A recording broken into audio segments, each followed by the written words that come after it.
ভ্রান্ত ইসলাম ঢুকে যাবে, তখন ভ্রান্ত ইসলামকে সঠিক ইসলামে রূপান্তরিত করবে, তাই না?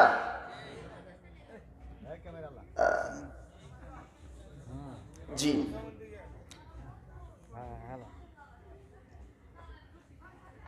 কাপড় ময়লা হলে আপনি পরিষ্কার করেন সাবান, হুইল এগুলি দ্বারা, তাই না?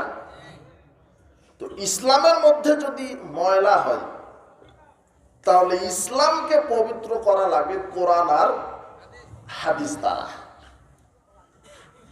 তো যেখানেই ময়লা সেখানেই পরিষ্কার করতে হবে, যেখানেই সমস্যা সেখানেই সমাধান, যেখানেই প্রশ্ন সেখানেই উত্তর।